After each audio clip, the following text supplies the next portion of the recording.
Muy bien, contentos hermanos esta mañana. Amén. Qué bueno que hemos cantado al Señor este día, lo hemos alabado con gozo, con ánimo.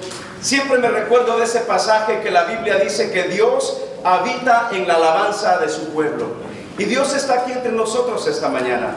Y qué bueno que Él se goza con nosotros, Él se alegra cuando nosotros venimos con acciones de gracias, cuando venimos con gratitud, cuando nos presentamos delante de Él para cantarle. Hermanos, qué gran bendición es glorificar y exaltar su nombre. Quizá un poquito menos, hermano Víctor, un poquito menos. Muy bien, hemos estado estudiando ya por 4 semanas sobre los factores del crecimiento de la iglesia. Quizá usted va a decir ya 4 semanas hablando de lo mismo, de los factores del crecimiento de la iglesia.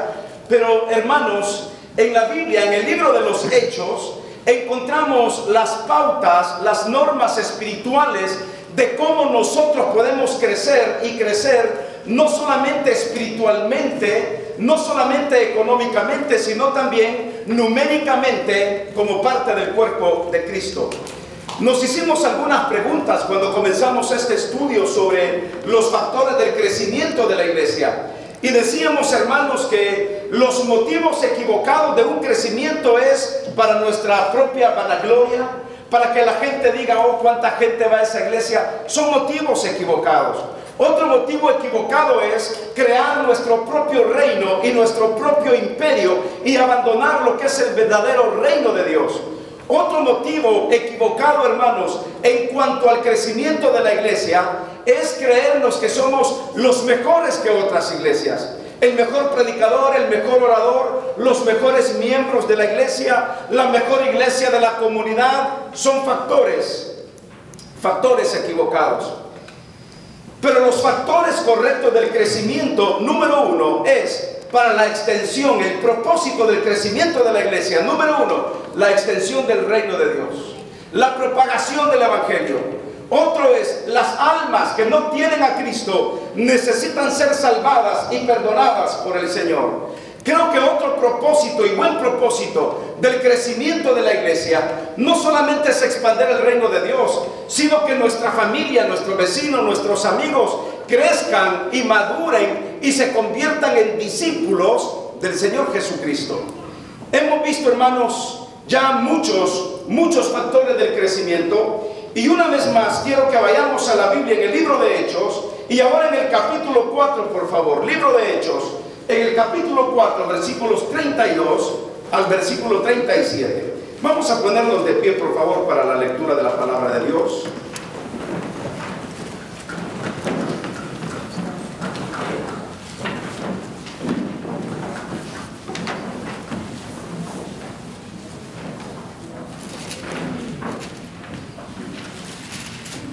Libro de los Hechos, capítulo 4, y vean lo que dice la Biblia, capítulo 4, versículos 32 en adelante.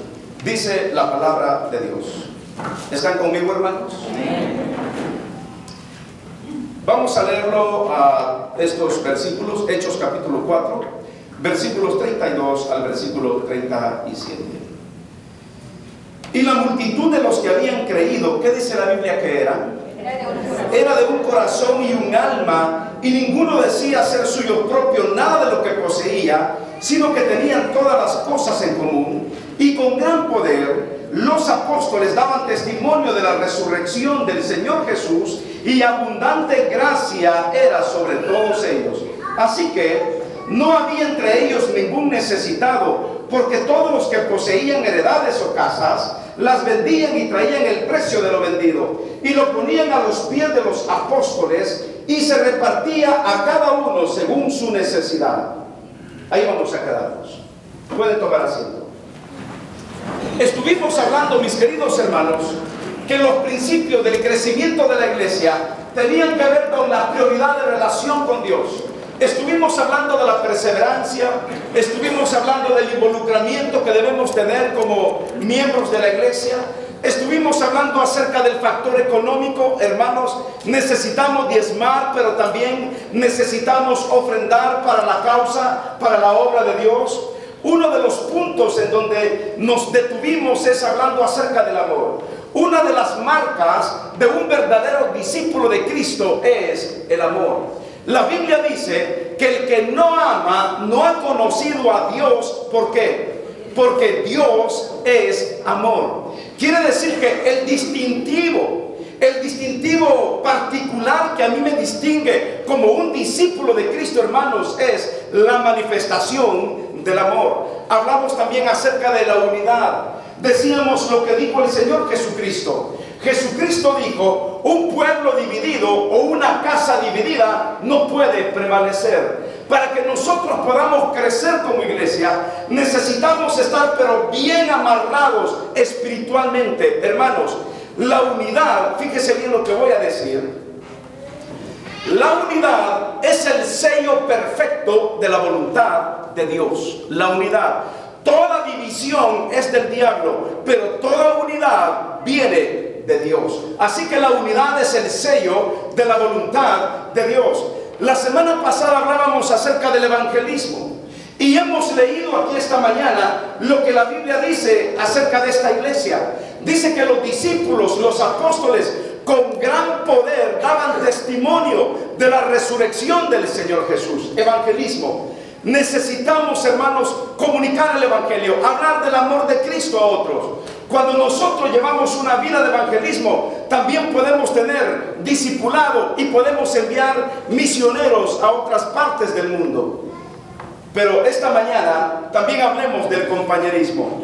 ¿Qué dice la Biblia en el versículo 32? ¿Están conmigo, hermanos? Dice la Biblia: y la multitud de los que habían creído, ¿cómo eran, hermanos?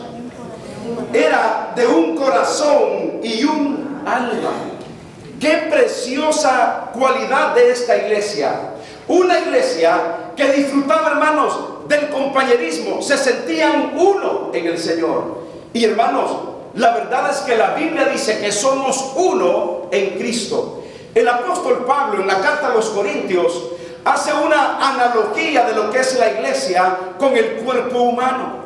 Y dice que el cuerpo tiene muchos miembros, como los brazos, los pies, los ojos, los oídos.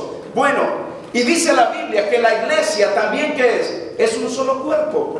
Pero en el cuerpo ningún miembro se rechaza. Es decir, los ojos no le pueden decir a la oreja: hey, orejas, no te necesito. Ni las orejas le pueden decir a las manos: hey, manos, no te necesitamos. Ni tampoco las manos le pueden decir a los pies: pies, no te necesitamos. ¿Por qué? Porque todos los miembros de este cuerpo, hermanos, son indispensables y son importantes. Desde el miembro más grande de nuestro cuerpo hasta el miembro más pequeño de nuestro cuerpo. Así es la iglesia.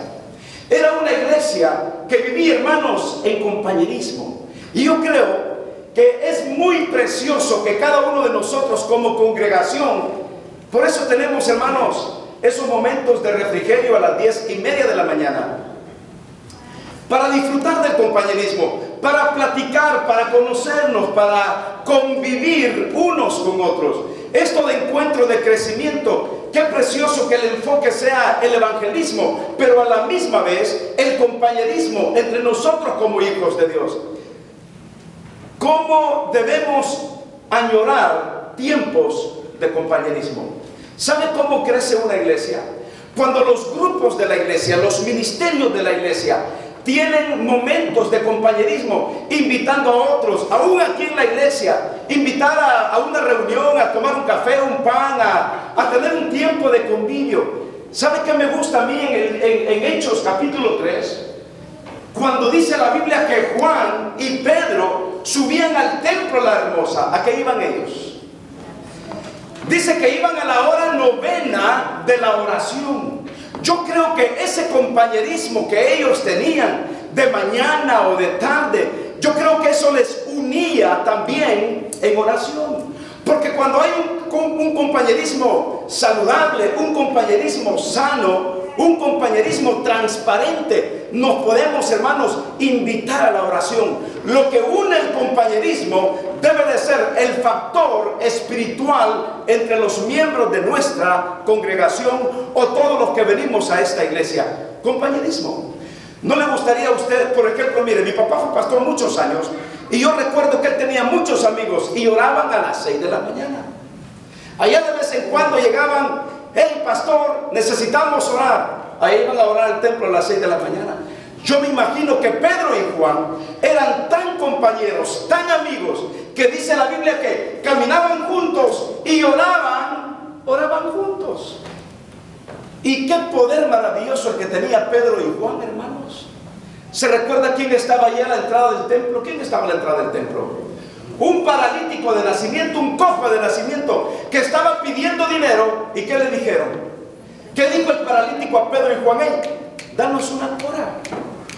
¿Te cree? Pedro comienza a buscar la cora y como era, yo no sé si tenía mucho dinero, pero ¿qué le dijo Pedro? No tengo oro ni plata, mas lo que tengo te doy. En el nombre de Jesucristo, levántate y anda. Qué poder más grandioso que tenían. Pero eran compañeros de oración. Había un compañerismo tan grande que yo me imagino, hermanos, que se contaban sus situaciones, sus problemas, sus circunstancias. Pero era un compañerismo saludable, sano, libre de egoísmo, libre de orgullo, libre de prepotencia. Era un compañerismo que yo creo que deberíamos anhelar como hijos de Dios en la iglesia. Que podamos decirnos, hey hermano, necesitamos orar como compañeros en la iglesia, como amigos, como hijos de Dios, que vengamos a la oración, que vayamos, hermanos, a una casa y compartamos el amor de Dios. Era una iglesia que tenía compañerismo, pero sabe que también esta iglesia tenía comunión, tenían esa relación tan íntima en donde cuando hay comunión, el gozo de uno es el gozo de otros. La tristeza de unos es la tristeza de otros. Cuando hay verdadera comunión. Esta iglesia era una iglesia que también se caracterizaba porque tenía dos cosas importantes: el servicio y el esfuerzo. ¿Se acuerda que hablamos de estas dos cosas la semana pasada? Y decíamos cómo necesitamos el servir en la casa de Dios. El que no vive para servir, no sirve para vivir. Servicio. Hermanos, hay tantos ministerios en los cuales usted puede servir. Me reuní con un pastor hace unas semanas y este pastor me dijo que el mantenimiento de la iglesia, fíjese cómo hacen el mantenimiento de la iglesia. Se reúnen como 30 personas retiradas del trabajo, gente que ya está en jubilación. Son los que le dan mantenimiento a los jardines de la iglesia y son los que se encargan de la limpieza de la iglesia. Y yo le decía a él que por qué solo escogían gente retirada. Y él me decía que muchos de los hermanos que se retiraban era como un cambio bien radical de vida. Acostumbrados a trabajar 30, 40 años y de repente acostumbrados a levantarse a las 6 de la mañana y de repente ya no hayan qué hacer. ¿Y sabe qué hacen? Me dice el pastor. Me han contado que como no están acostumbrados a convivir todo el día con la esposa, comienzan los pleitos. Porque ahora la mujer tiene que atenderlo ahí las 8 horas que estaba o 10 horas que estaba afuera. Ahora lo tiene que ver ahí, sentado, viendo los deportes, leyendo el periódico, ordenándole a las 10 de la mañana, tráeme un tecito vieja por aquí. Y yo no estoy acostumbrada a eso, dice la señora, porque estoy acostumbrada a que él esté 10 horas fuera de la casa. Entonces, la estrategia que ellos idearon fue que todos los retirados de la iglesia, hacer un programa de limpieza, de aseo y de mantenimiento en la iglesia. Hermanos, ¿no cree usted que es muy lindo que la gente que está retirada y los no retirados, para que no se me hagan los no retirados, involucrarnos en la vida de la iglesia y hacer las cosas que necesitamos hacer en la iglesia? Necesitamos un esfuerzo. Mire, me dio gusto que hoy por la mañana comenzamos el servicio con bastantes hermanos que vinieron más temprano que el domingo pasado. ¿Sabe qué me da ganas de hacer otra vez? ¿Se acuerda que hace 2 años hicimos un programa de 2 meses? Que el que venga más temprano, no. ¿Cómo le llamamos a este tiempo, a este evento? ¿Cómo le llamamos? ¿Alguien se acuerda, hermano? Ya a mis 35 años la memoria se me está yendo. ¿Alguien recuerda cómo le llamamos a esto? ¿Cómo? Oh, sí, le llamamos, gracias hermanas, claro, 20 años. O sea, miren, le llamamos el mes de la puntualidad, el mes de la puntualidad. Y me acuerdo que varios hermanos venían cabal antes de las 9. Y habían algunas que me decían, como yo vine bien temprano, me merezco una medalla. Y yo siempre le decía, tienes una medalla en el Señor, pero bien linda la medalla. Hermanos, venir, hacer un esfuerzo. Yo sé que hay niños pequeños, a veces hay un solo baño en la casa. Si viven en un apartamento en donde solo hay un baño, yo sé que es más difícil. Pues hermano, váyase en la noche. Váyase en la noche, deje la ropa planchada. ¿Sabe qué hago yo? Dejar la ropa planchada y parada. Me baño de un solo salto y ya estoy a vestir. El asunto es ganarle al tiempo. El asunto es hacer un pequeño esfuerzo. A veces no quisiéramos ni venir a la iglesia, pero hermano, un esfuerzo. ¿Por qué usted cuando está enfermo va al trabajo, hermano? Dígame por qué. ¿Por qué se esfuerza? Porque usted tiene que alimentar a su familia. Ahora, yo le digo a usted, no tiene que alimentarse usted espiritualmente y hacer un pequeño esfuerzo aunque tenga un poco de gripe, aunque esté un poco delicado de salud. Hermano, necesitamos hacer un esfuerzo. Esta era una iglesia que se esforzaba, era una iglesia de sacrificio. ¿Saben, mis hermanos? Muchas veces queremos las glorias de la cruz, pero no queremos vivir al pie de la cruz. Muchas veces queremos las bendiciones de Dios, pero no queremos hacer un sacrificio por las cosas de Dios.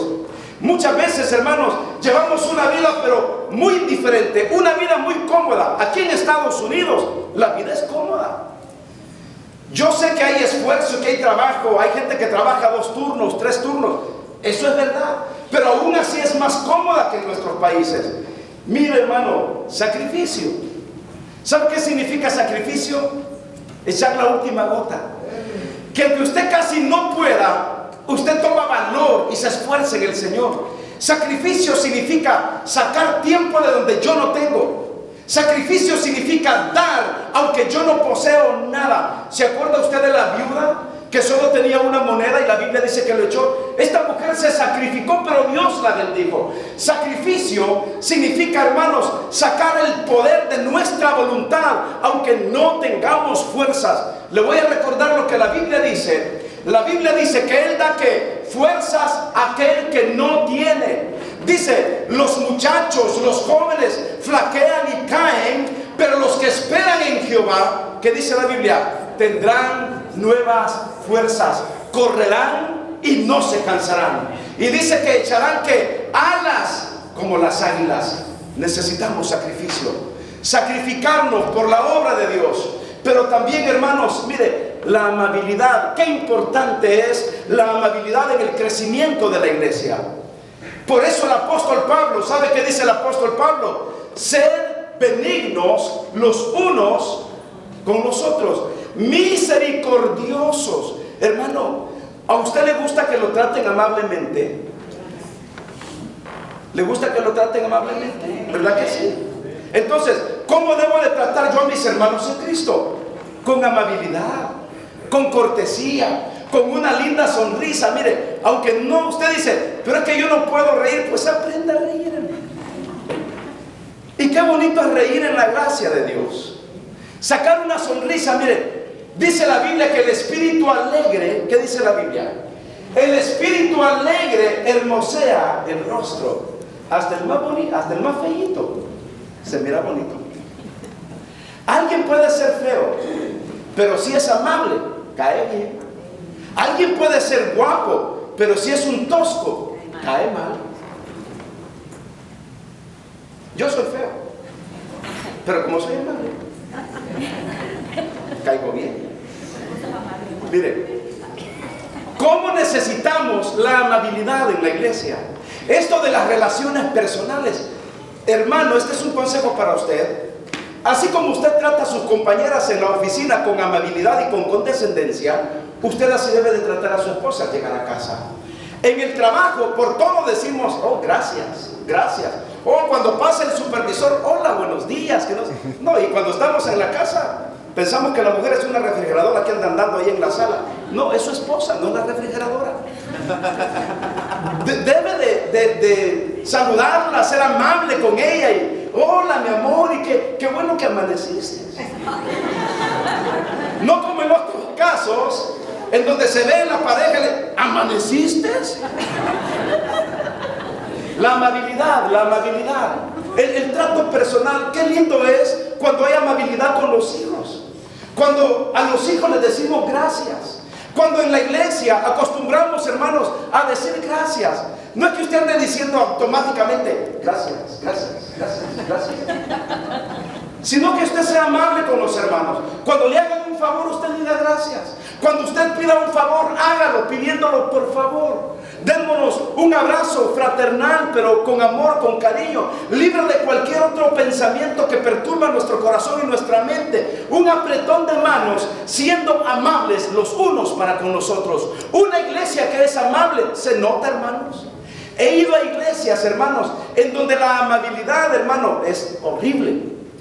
En donde es como una refrigeradora dentro de esa iglesia.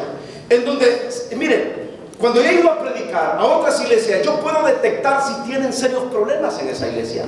Cuando la gente no canta, cuando la gente en el momento del saludo se quedan parados solo viendo. Pero cuando llego a una iglesia y esta iglesia está cantando, y en el momento de la bienvenida todos están de pie, saludándose unos con otros, yo digo, esta iglesia tiene un ambiente saludable. No digo que no tiene problemas, pero digo que es una iglesia con ambiente saludable, que a pesar de ciertos problemas se saludan, se aman, tienen compañerismo, se sacrifican, tienen alabanza, tienen comunión, tienen ofrendas, tienen diezmos. Son una iglesia que están evangelizando, discipulando, enviando misioneros, pero es una iglesia que es amable. Cuando usted va a un restaurante, ¿deja propina? ¿Sí o no?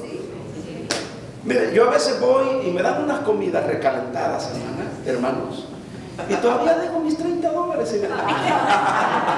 No, mejor no. Me arrepiento y quito 20 y solo dejo 10. ¿Sabe qué hago yo, hermanos? Yo no tomo soda ni nada de eso. Pido agua con bastante limón. El jueves fuimos a comer con Mirna y la niña, y fuimos a un restaurante, y como siempre pido bastante limón al lado, y a veces me llevan 3 rajitas. No vaya a un restaurante que está en Baldwin Park, en la esquina de la Baldwin Park y la, no sé qué, ahí frente al Target, donde venden huevos, pancakes y todo eso. Ahí a uno le venden el limón ahí. Fui una vez a desayunar y pedí otra más limón. Me dijeron 50 centavos extra. Olvídense de los $30 de propina. Bueno, fuimos a este restaurante y le dijimos de limón, y dijo el señor, tres piececitas está bien. Y yo siempre dijo, no, bastante. No, pero nos llevó un plato cargado de limones. Y yo dije, este se ganó los $30. Bueno, lo que trato de decirles, amabilidad. Seamos amables en la familia. Le voy a decir por qué. Familias saludables, iglesias saludables. Cuando usted es amable con su esposa, cuando usted es amable con sus hijos, cuando su esposa no es garañona, ¿me entiende? Porque hay mujeres que son garañonas también. Pero cuando su esposa es amable, sus hijos son amables y las familias son amables, oh hermanos, qué lindo es darnos un abrazo, una sonrisa, sonreír aquí en la casa de Dios. Mire, no se haga el contento solo aquí en la iglesia. Así como es de contento en la iglesia, sea contento en su casa. Y si hay varones que les gusta andar abrazando a las hermanas, mejor abrace a su esposa y déle un saludo al hermano. ¿Qué le parece? Que dejen propina. Y que dejen propina. Muy bien. ¿Trabaja en restaurante? No. ¿En casa? Hoy eso iba, a eso al punto iba, ya tengo que terminar. Así como dejamos propina en un restaurante, hermanos, yo si dejo 30 por allá, debo dejar 60 en mi casa. Cierre sus ojos y oremos al Señor. Padre, gracias por todo tu amor, gracias por todas tus bendiciones, gracias por tu presencia en nuestras vidas, gracias porque tú estás con nosotros. Bendice nuestras ofrendas, bendice nuestros diezmos, que sean de gran bendición para tu obra, en el nombre de Jesucristo tu Hijo. Amén.